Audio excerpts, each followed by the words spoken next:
Welcome to the Empowered Team Podcast. I am your host, Kari Schneider, and today we're going to give you the 3 best ways to stop resulting.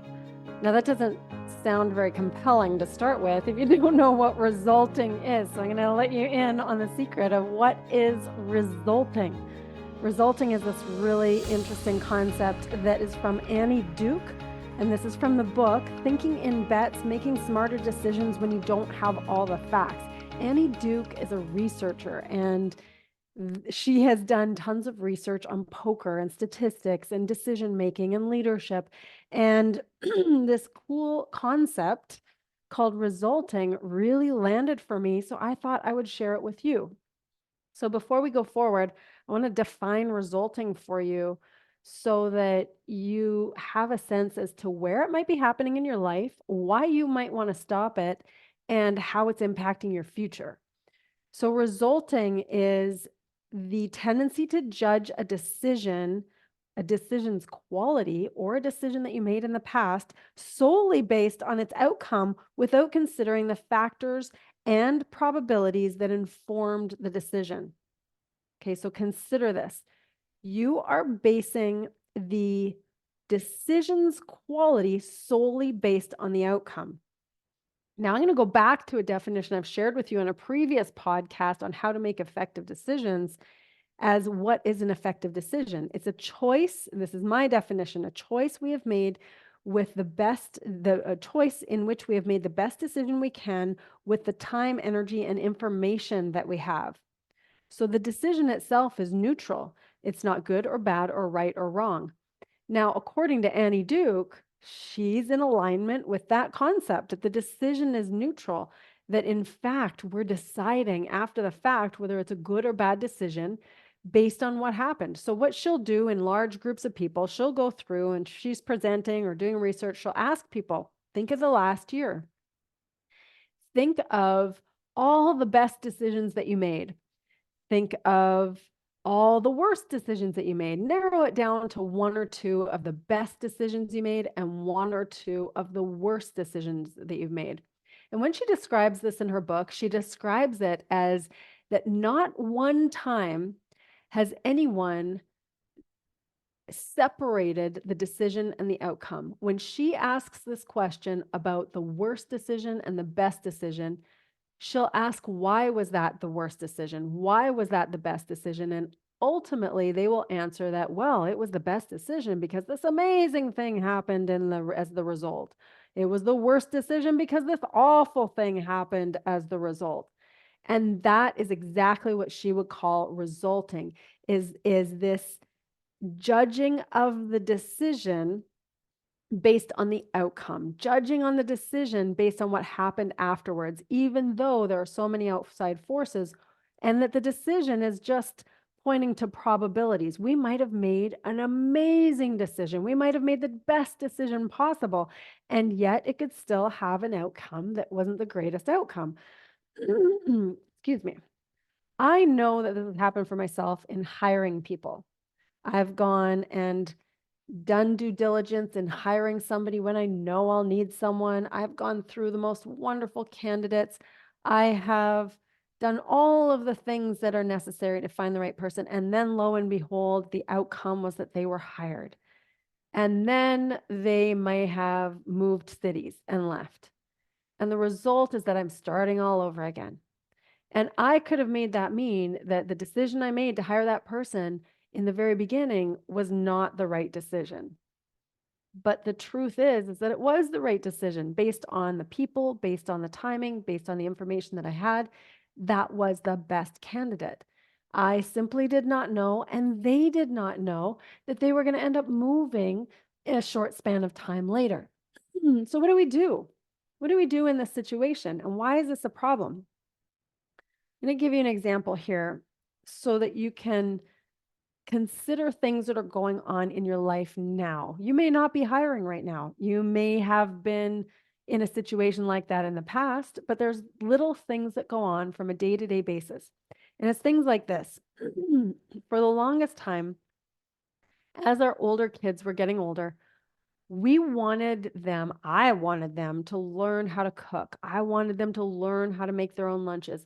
But the only way that they were going to do that is if they started actually doing it themselves. And in order to do that, we had to teach them a few things about making lunch or about making dinner. And my husband was the king of lunch making. He would lay out all the stuff for the lunches. He'd have a little mini assembly line and away he'd go. And sometimes, rarely, he'd have one of the older kids help him. And then they would go boom, boom, boom and get it all done. And all the kids would have their lunches made. And this is a decade ago. However, at one point I said, well, they're old enough and each of them has helped you. Now you're going to have to actually have them do it so that you don't have to do the lunches. And that was such a hard thing for him because there might have been a time or two when the delegation was made, somebody was told to make lunches, and then somebody didn't have their snacks, or somebody forgot the lunches, or somebody's lunch was forgotten, or somebody's lunch was made wrong with the wrong stuff that they don't like in it. And so there was a result. And then that's the result that would have us have the tendency to go, oh, that decision to have somebody else do it was the wrong decision because the outcome wasn't what we really wanted it to be. Now, it doesn't mean, and this is where I'm going to go against the grain here, it doesn't mean that that was the wrong decision or a poor decision. It just means that we didn't quite get to the result that we wanted yet. We didn't just get there yet. And it's hardest to see in our own lives. So I'm going to give you 3 ways that you can prevent resulting. First, I got to tell you another story because I think that the stories and the examples really end up making it real for you.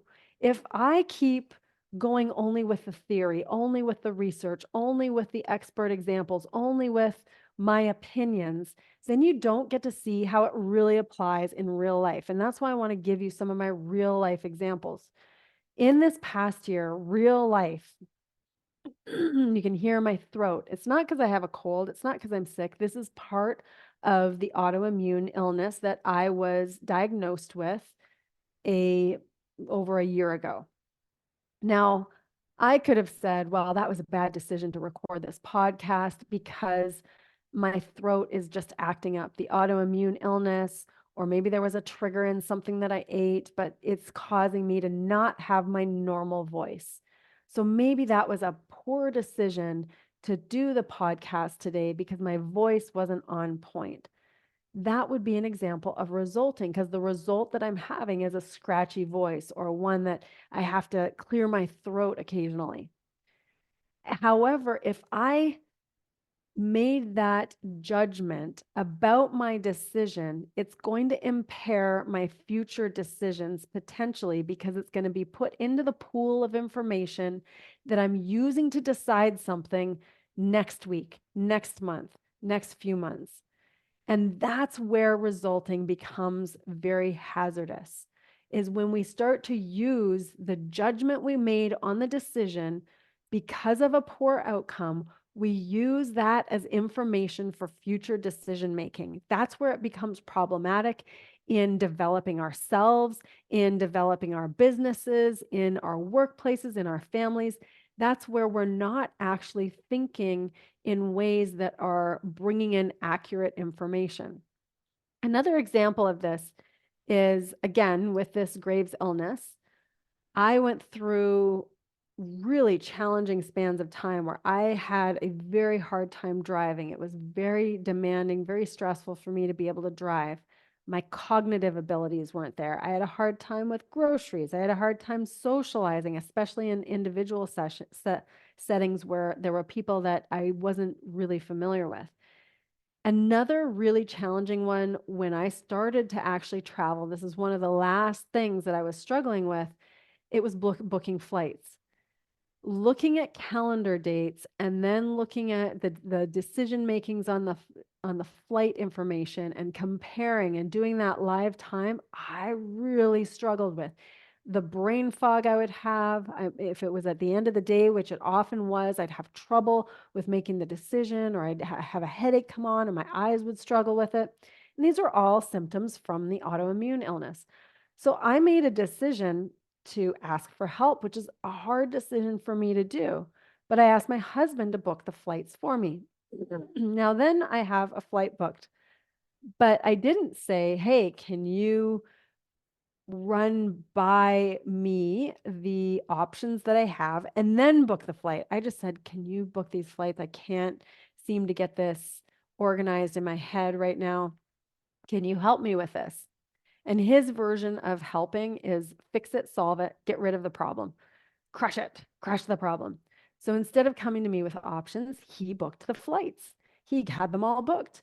And then I look at the flights and I might have booked something slightly different because of the time change, because of some of the other travel around it.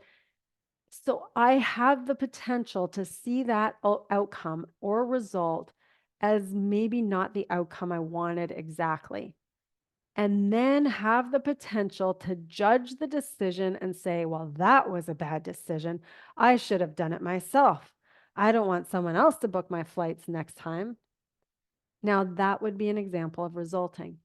And if I did that, then I would take that same information going forward and not ask for help if I was in the same situation or a similar situation. Or maybe it's a completely different situation contextually, but I might still be asking for help from someone. I might still have this lingering, this this aftertaste of, well, I have to do it myself. Someone else can't help me. Now, I'm using these examples because these are the examples that my clients, myself, overachievers, leaders with a lot on their plate, these are the things that tend to happen for us. And this is one area that we tend to do this resulting practice, especially when it comes to asking for help, especially when it comes to someone else doing something that we know we're really good at. However, the overall result can only improve if we keep giving someone else the chance.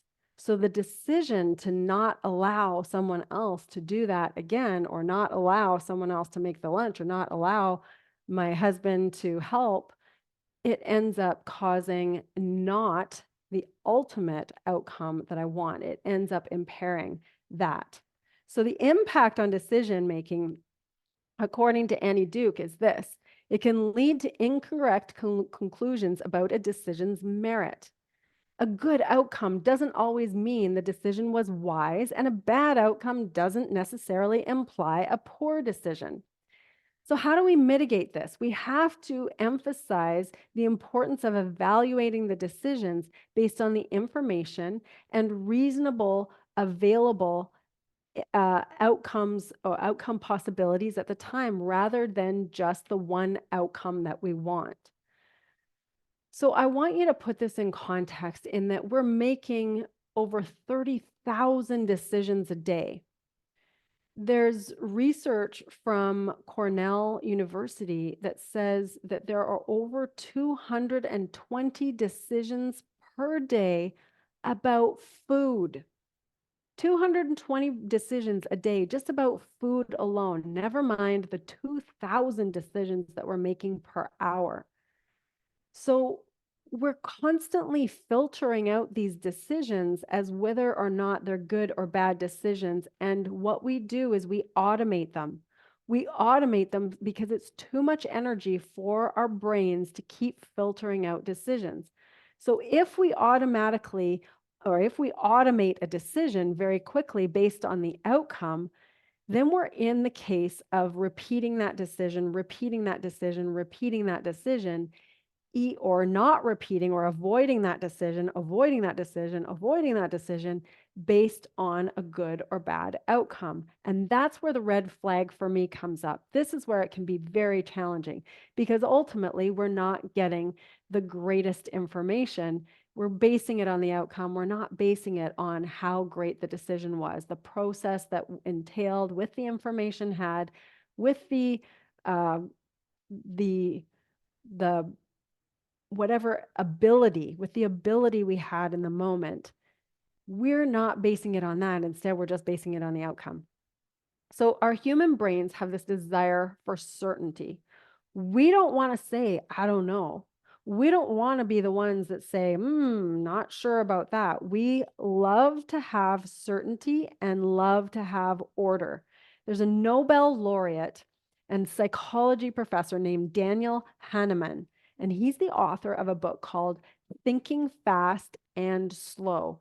And what he describes is a system 1 and a system 2. There's the system 1, which is our reflex, instinct, intuition, impulse, automation. That's system 1. That's from our most primal brain. System 2 is our most developed part of our brain, our prefrontal cortex. I like to call this our badass super genius. System 2 is where we concentrate, we deliberate, we choose, we contemplate. That's slow. That's slow thinking.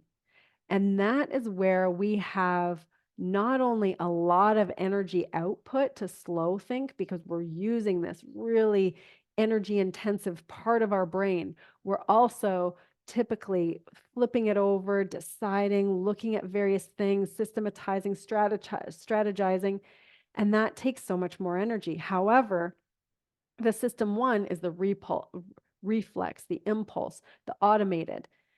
And when we keep automating things that aren't necessarily best decision-making practice, then we're going to perpetuate outcomes that may not take us in the direction that we really want to go. So making more rational decisions isn't just a matter of willpower, it's also cutting down on some of the things that we've been automating, revisiting certain things. Now, I know this might sound contradictory because you know that there's lots of areas that I have automated personally, and I ask you to automate to save your energy and save your time. That's intentional. However, we have to re-explore that occasionally so that we can take a look and not compete with one system of automation, our limbic system, and our slow thinking system, which is our prefrontal cortex. We want to get intentional and decide, well, what's going to be delegated as automated and what's going to be delegated as a slow thinking decision, and not have it be resulting or based on this ultimate outcome, because the outcome doesn't mean the decision was poor. The outcome doesn't mean the decision was great. Let's distinguish on the decision alone and the processes that we used to make the decision, the information that we gathered. And if you're uncertain about this, take a listen or a watch on YouTube to our podcast about how to make effective decisions. So here's what I want to boil it down to. It's this. Some of the 3 steps that I'm suggesting here come from my own experience. They come from having a lot of trainings from Tony Robbins. They come from another business person named Keith Cunningham, who has a book. It's wonderful. It's called The Road Less Stupid, and he advocates thinking time, actually dedicating quiet time alone and thinking, concentrating very fully, very focused on one particular thing to solve or to expand upon. So thinking time. So these are tools and also other resources that I use, from Byron Katie to Brooke Castillo to all sorts of learnings that I've done. I've narrowed it down to these 3 steps in order to help you stop resulting, because it's going to affect your future. It's going to hold you back from the direction you really want to go. It's also going to have you mislabel certain decisions that you've made, and that's going to affect your future pool of information. So to prevent resulting, we're going to do step 1, clarify and verify. Every time we get important information that we need in order to make some sort of assessment that's meaningful to us, we want to clarify. We do not want to assume. There's so many times with leaders who are very practiced at making decisions. They're very, very smart people. I've done this many times as well. We get a tiny bit of information, and then our brains want to fill in the rest of the sentence or the following 2 sentences because our brains think we already know what's going to be said. We want to save time. We want to save energy. So we fill in the blanks. We don't bother listening to the rest of what's being said, or we don't bother to ask further clarifying questions. And then we end up assuming. And you know the famous saying about assuming, it just makes an ass out of you and me. I hope that doesn't make this an explicit podcast just by saying that word. Anywho, what this means is we want to ask clarifying questions. So, number one, clarify and verify. It sounds like, so it's, can I get more information? You said this, and I would like to know this and this. And then they give you more information. That's clarifying so that you can have more information to clarify the point. And then you verify. So, I'm hearing that that means blank and blank. Clarifying and verifying can be a conversation with a coworker. It can be clarifying, verifying with your spouse. It can be, so for instance, the other day we were having people over for dinner, and my husband sent a voice message to me, said, "Hey, I'm going to stop by Costco," or he said, "I can stop by Costco. And if I do, is there anything that you want?" So I'm assuming that he may not stop by Costco. And if he does, he's only doing it because he wants certain things. I made an assumption. So I send a message back, and I assume that if he's going to go by Costco, he doesn't want to listen to a voice message. He's going to want to quickly look at a list. So I figure I'm going to make it easier for him. And I put a list on there, and I say this, this, and this. And one of the things on there was quinoa. And then I left in my message, I said, if you're going to Costco, then why don't you grab some of this quinoa that we get so that we don't have to cook potatoes? But that's what I said. And I assumed that he knew that I was talking about the kind of quinoa we'd purchased that's pre-prepared so that we don't have to cook more food. Aside from the food we're already cooking, we have a pre-prepared side dish. And he comes home with a bag of uncooked quinoa. And so clearly, both of us needed to clarify and verify. He made a decision on something and then had a poor outcome because it wasn't what I wanted. And I didn't even care if he went to Costco, but if he was going, I thought it would make our lives easier to not have to cook as much. So clarifying and verifying is asking further clarifying questions, finding out further information. If you're on your own, this might be doing another Google search. It might be using AI. Verifying is making sure that what you found out is actually what you think it is. Is there a discrepancy between the other person and you? This is usually between two people. However, it's such a useful tool. Clarify and verify. Do not assume, because this will be very helpful in order for you to prevent yourself from resulting, because it will add to your decision-making abilities. The next step is number 2. I would advise that you regularly, this could be weekly, this could be monthly, this could be annually, depending on the context, do an automation audit. Anything that you have automated. I'm talking how you brush your teeth, how you plan your clothing, how you book your appointments, how you do anything that's automated.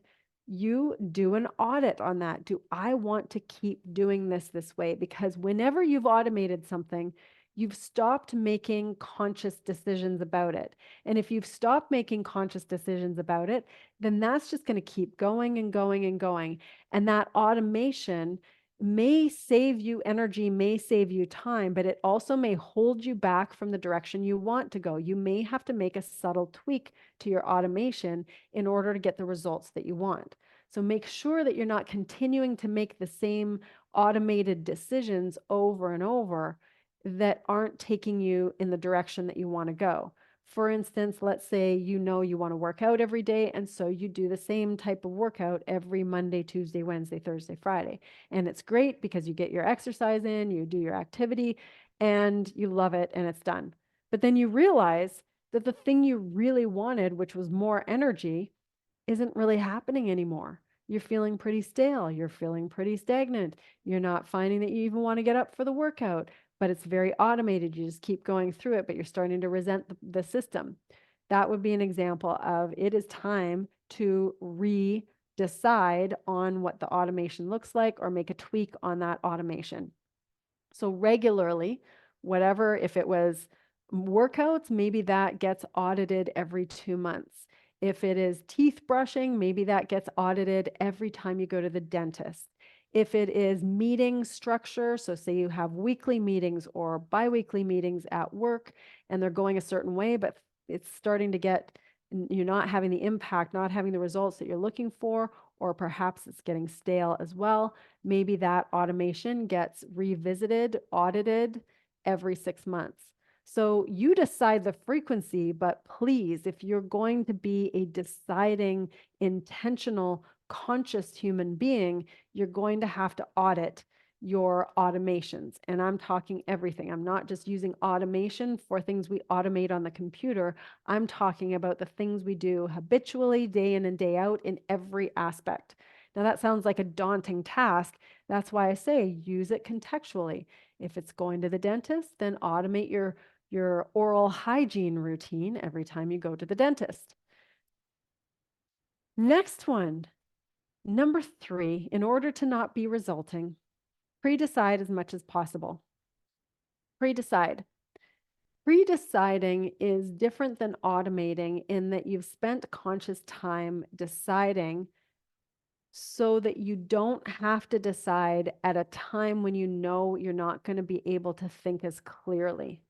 I'm going to say that again. Pre-deciding is making that decision ahead of time because you know that if you were to make the decision later or at the time when you might need to, you're not as likely to think as clearly or as effectively or as efficiently.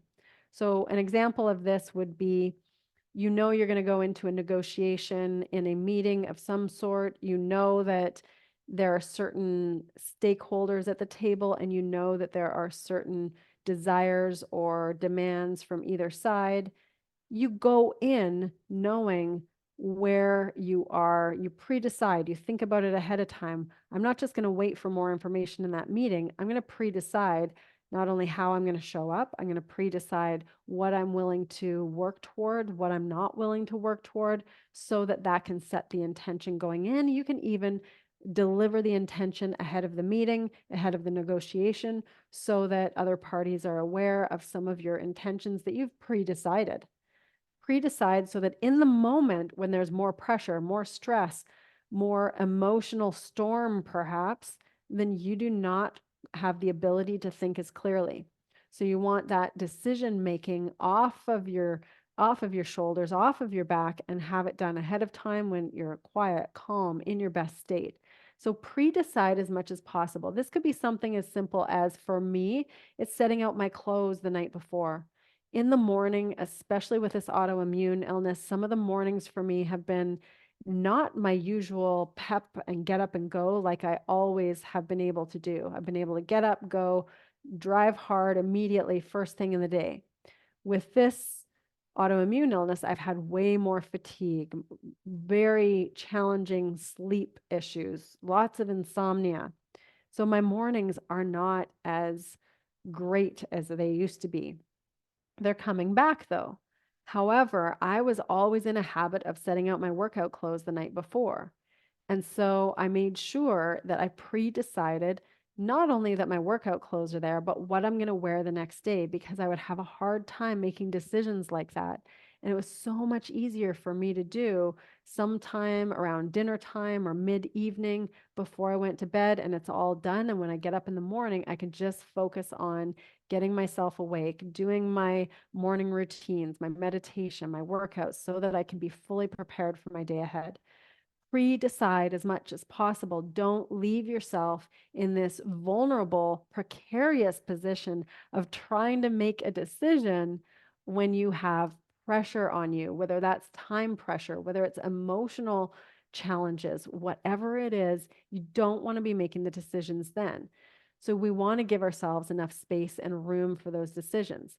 And again, this is going to prevent some of the feelings of being labeling, judging the decisions based on what outcome happens. So the last thing is a bonus, and this is something, it's just a quick story.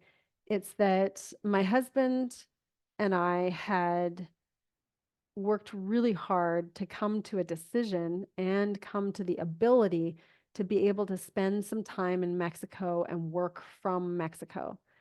And right before, about, I would say, a month or 2 months before we were going to do this, he was promoted to a CEO position of his company.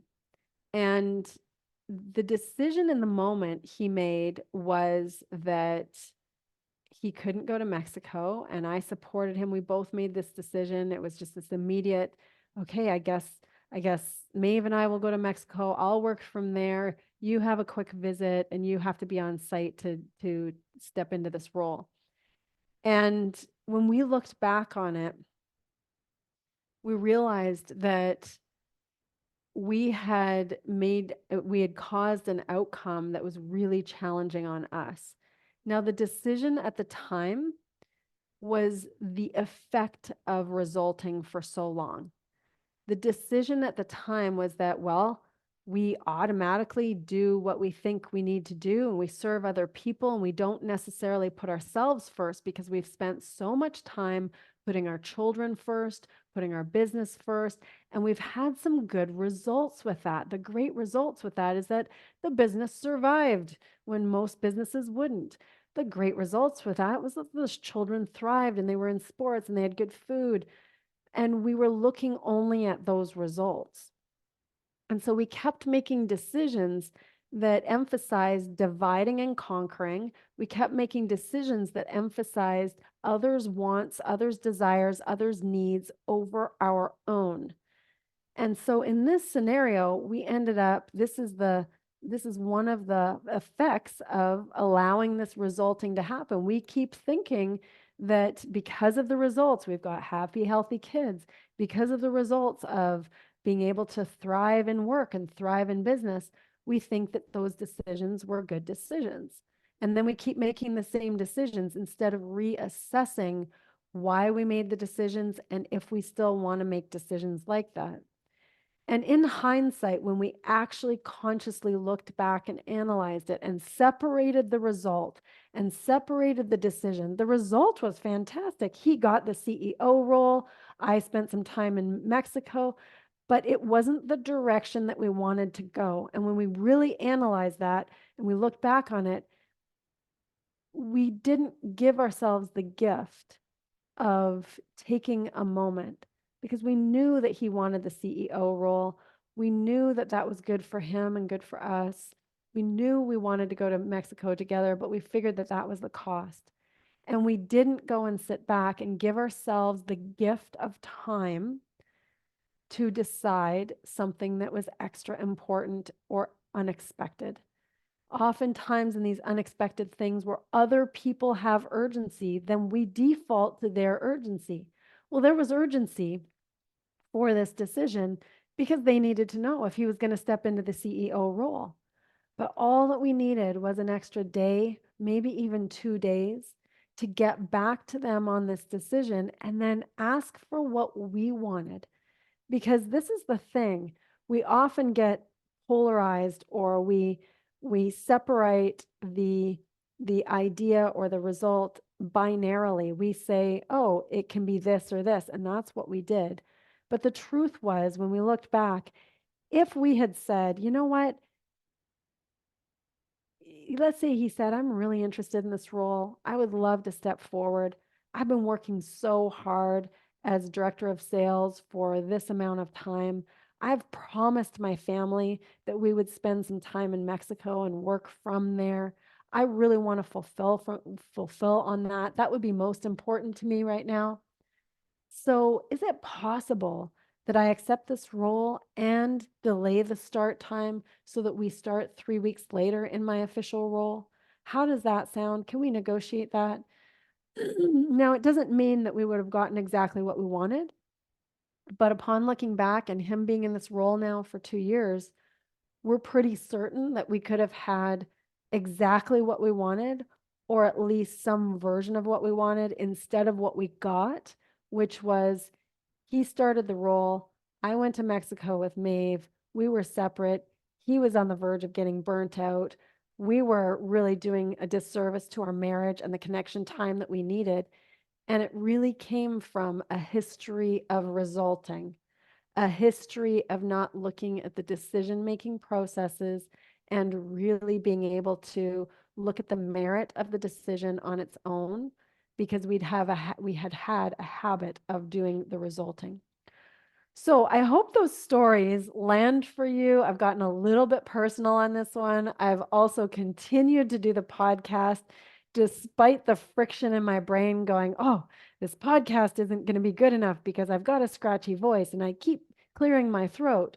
However, I'm choosing consciously to continue to go forward with it. And I hope that this podcast gives you the courage to separate out those results from the decisions that you've made and take a look at the decision-making process and give yourself the gift of time.